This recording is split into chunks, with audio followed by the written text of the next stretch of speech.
Excited about the week. A lot for us to play for. A lot to still be determined. So, obviously two really good teams and, um, just trying to keep growing and trying to keep improving. And their quality is high.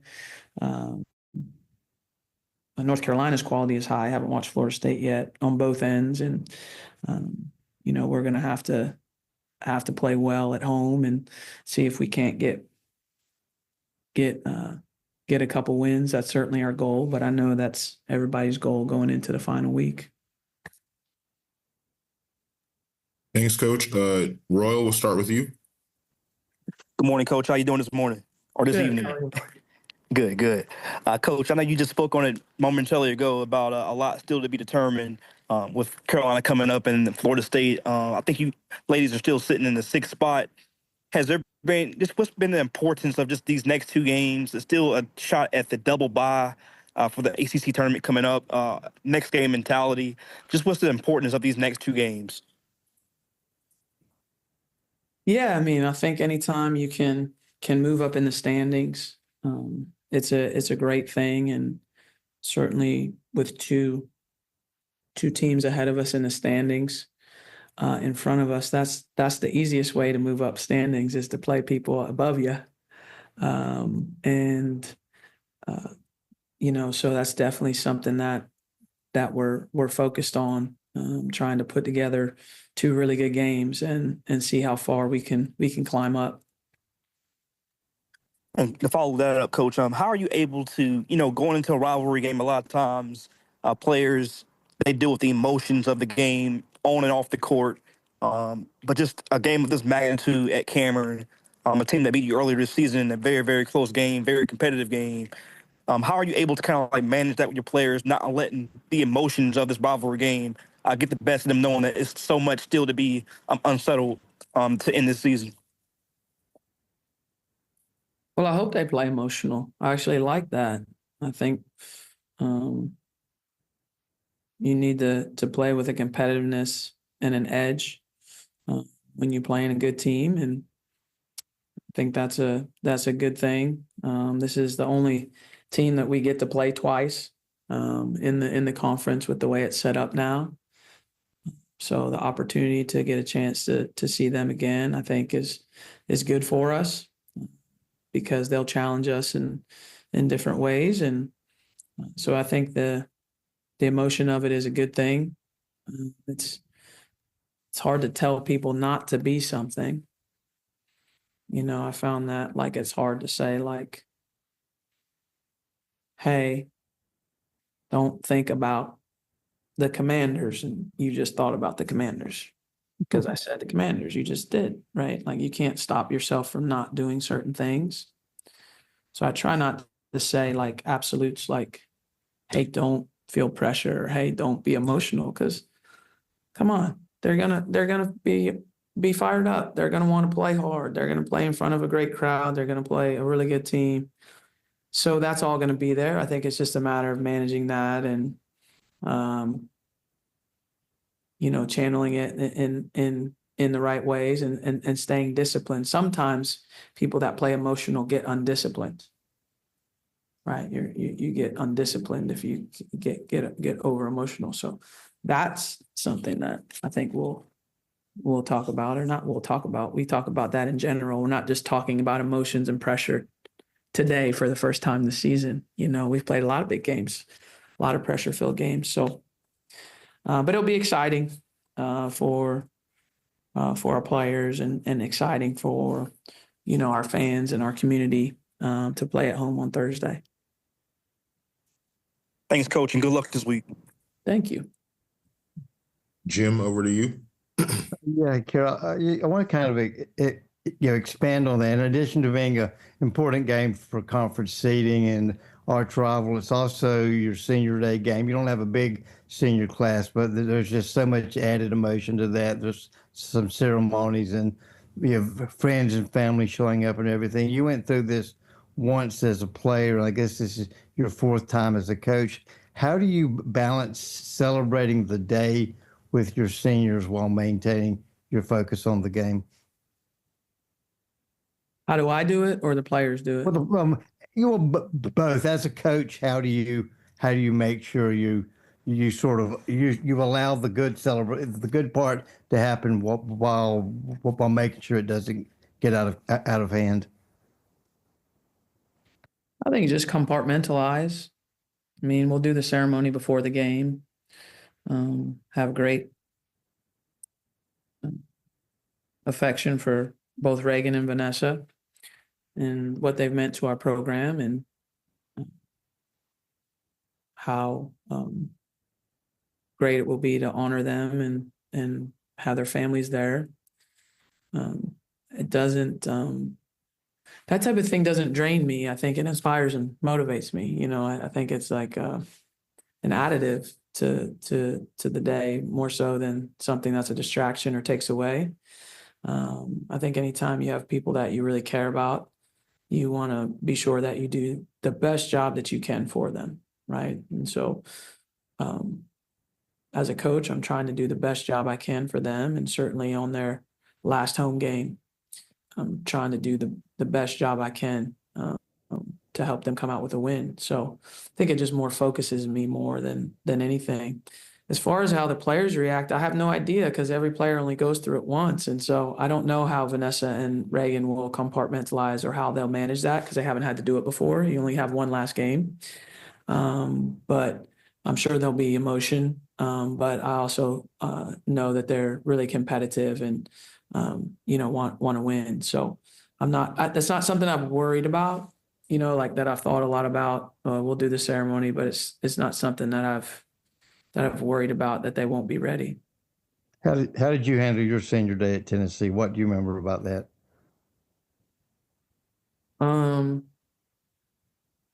We were supposed to do the ceremony pregame, and my family's flight got delayed, so they didn't make it in time. So they got in at halftime of the game, so they missed the first part of the game, and we did the ceremony post game. I think I scored 28, 26, 28. We beat Vanderbilt, our rival. So it didn't affect me that much in terms of how I play. I had a really good game. I can't remember the amount of points. I don't think I'm exaggerating, though. I wanted to say 30, but I think 30 would be an exaggeration. I think I scored like 20, 26 or 28. Yep. And we won, and then we did the ceremony post game. So I didn't even have the emotion before the game because my family was delayed, and I knew they were delayed. It wasn't like a last second. We knew at like 2 p.m. that their connection was all. You know what I'm trying to say? Like we knew early in the day, so it wasn't like I was shocked when I got to the gym that we weren't there. So, and the fans were great. They stayed. They stayed after to honor. We had two seniors that year, myself and player named Gwen Jackson. So I had to answer your question, I had a memorable senior day for sure. Thanks. Martin, over to you. Yeah, Coach, thinking about these North Carolina games from the past few years, a lot of them are very low scoring, very gritty, a lot of defense, a lot of turnovers. What do you think it is about this matchup, these two teams, that just makes it so difficult to score at high volume? I think we're just both two really good defensive teams. I think the numbers bear that out, over the last couple years. I don't know their numbers historically, but I'm pretty sure we've both been in the top, probably third or fourth quarter of the league the last 3 years in defense. Been one of the better defensive, or we've both been two of the better defensive teams in the whole conference. And so it's hard to score against good defenses. And certainly the familiarity of playing one another twice every year, in some cases 3 times, obviously with the ACC tournament, you just have a good idea of what the other team's trying to do. You have a good idea of the tendencies of players. And so it's hard to kind of trick anybody in these types of matchups.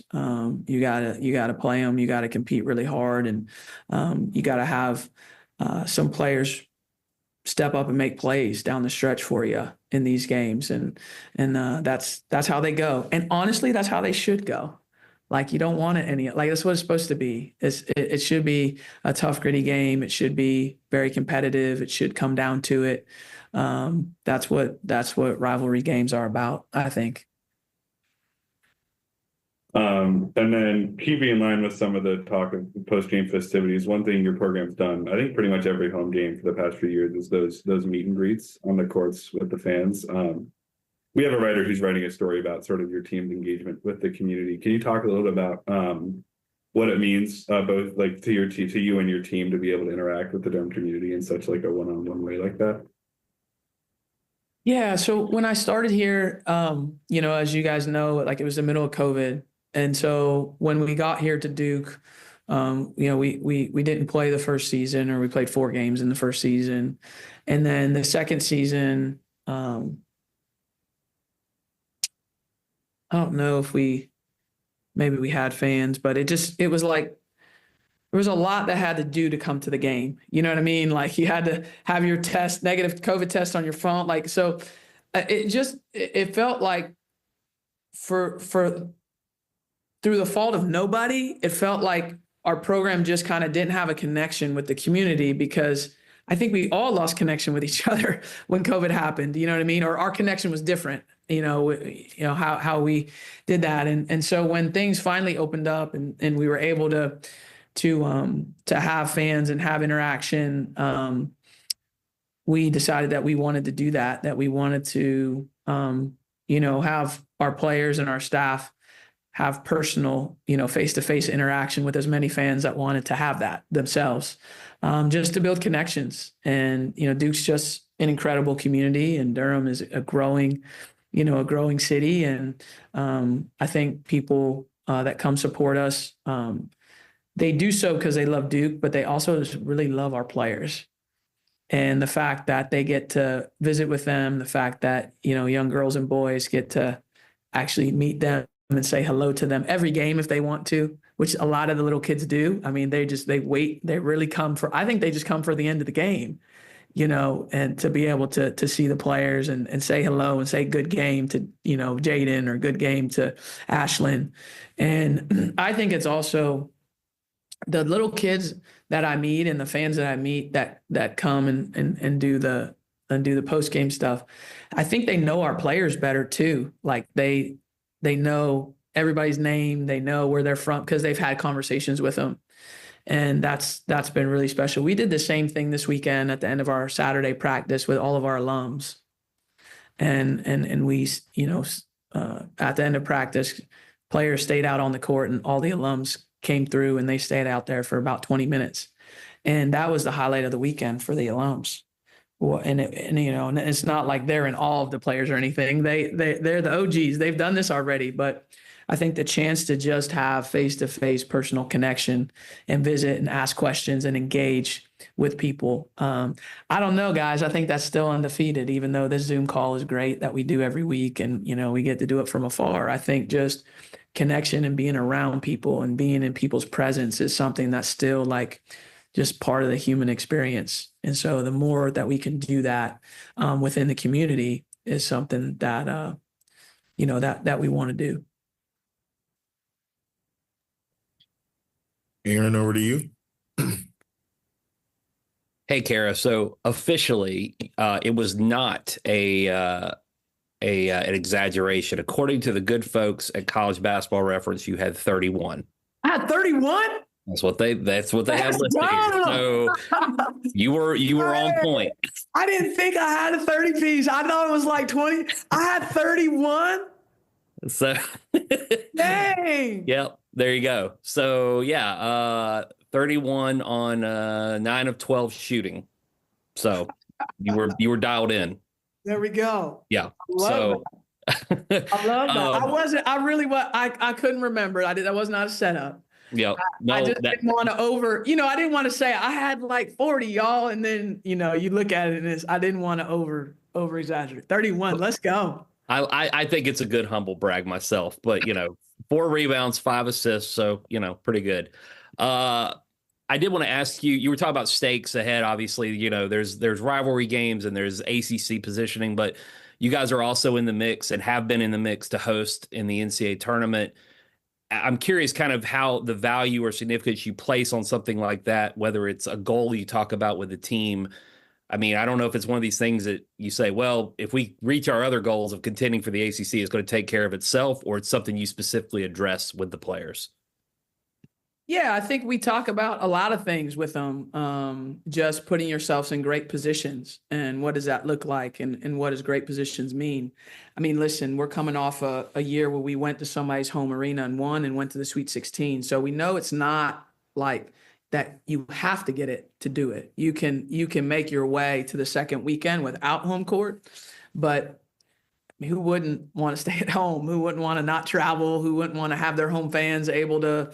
I think it's a big advantage. It doesn't guarantee that you get the result you want, but I think it's a big advantage.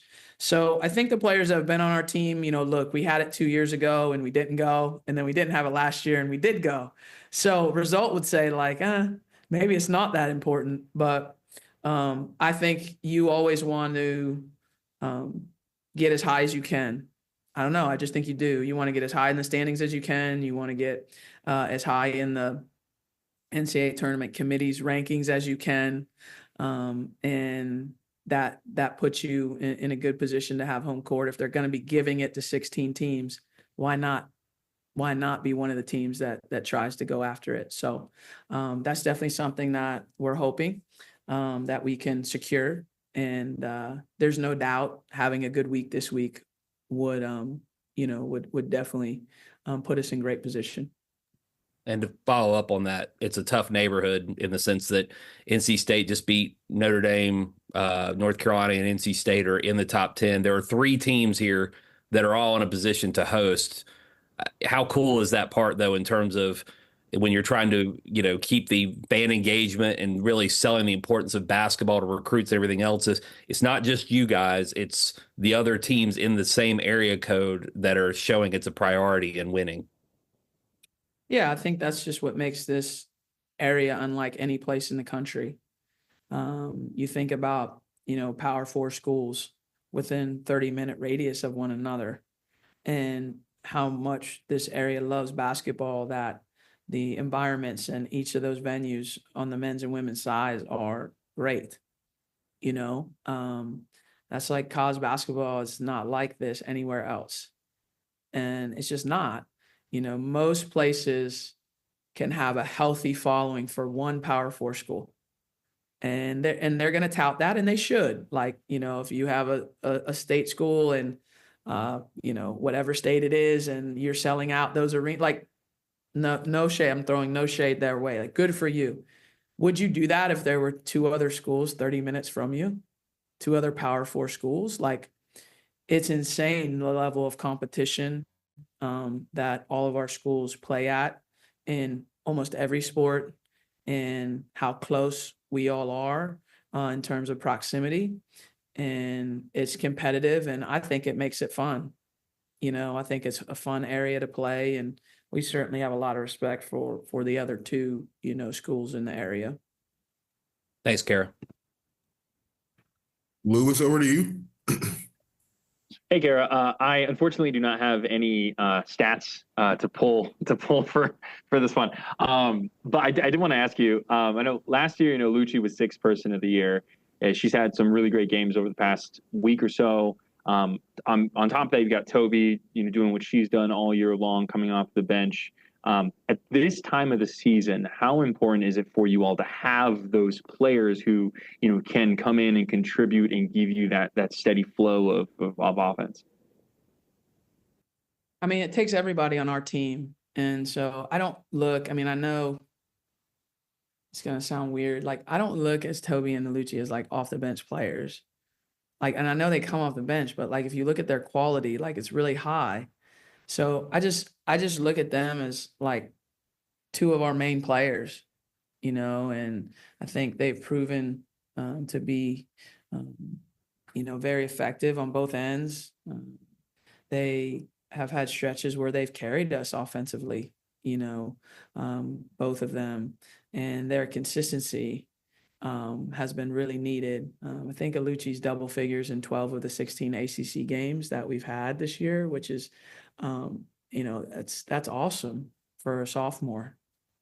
No matter if she came off the bench or not. I mean, we had, like if she was a starter, 12 out of 16 in double figures as a sophomore is really good. That shows consistency against good quality teams. And then Toby, obviously Toby leads us in 20-point games. She has 8 of them. She's had moments where she's taken over, stretches for us. She's still learning, she's still growing, but she's done a great job this season. So I'm just fortunate to coach a lot of talent and fortunate to have those two. And, we don't look at them as like bench players. We put them in early and they play a lot. I think both of them are averaging probably close to 25 minutes a game in ACC games. If you look at it, Fournier's minutes were low in the non-conference because she got foul trouble a lot. If you remember, she was picking up fouls. And so I would have played her more, but she was in foul trouble. But since, the ACC play, her minutes are more, more comparable to the rest of the players that start. And maybe in some games more, they play more. So it's just kind of how everybody's doing, and we can cycle people in and out and not lose quality when we sub. Thank you. Jim, back to you. Oh yeah, Carol. I want to follow up on Toby's maturation. I mean, she's been your leading scorer in a number of games lately. Against Syracuse, she had 16 field goal attempts and 12 free throw attempts. It seems to me, as a layman, as she's developing, she's more assertive in establishing her position on the blocks, and the other her 4 teammates are more comfortable, are really aggressively looking for her on the block. See, am I imagining things? It just seems like she's taking her game to the next level with the help of her teammates. I think back to the Syracuse game, every time Emma Cable had a shot, she looked for Toby on the blocks and kept getting it to her. I think our team has done a great job all year at finding Toby when she's open and giving her the ball. And then, she's done a great job of finishing. And you're right, she draws fouls really well. If you look at her ability to get to the free throw line, I'm gonna guess she leads us in free throw attempts. That'd be a guess. I don't know that off the top of my head, but she does a great job of getting to the free throw line and getting fouled, and that's something that helps us. So yeah, I think Toby is a skilled scorer. Sometimes shot attempts for Toby, listen, she's had her steady diet of double teams. And so some games maybe she's had low shot attempts because they brought extra defenders to her. It wasn't that we went away from her, we weren't looking for her.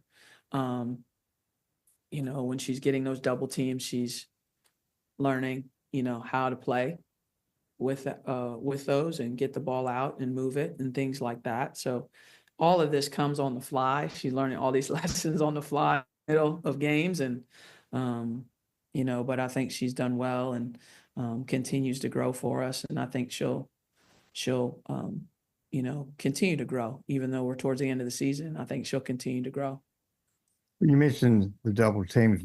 One area of weakness in her game, I think she only has something like 8 assists on the season, is improving her ability to find open teammates out of the double team. Is that something that you and your staff are working with her on? Yes and no. Like, I think most of her turnovers are on like travels, not like getting double teamed and throwing it away, although she does have some of those. I think most of it has been her traveling. So we've really focused more on footwork than we have focused on double team. But if I was on a scale, I think we've worked more on footwork because that's when we saw a lot of her turnovers was traveling.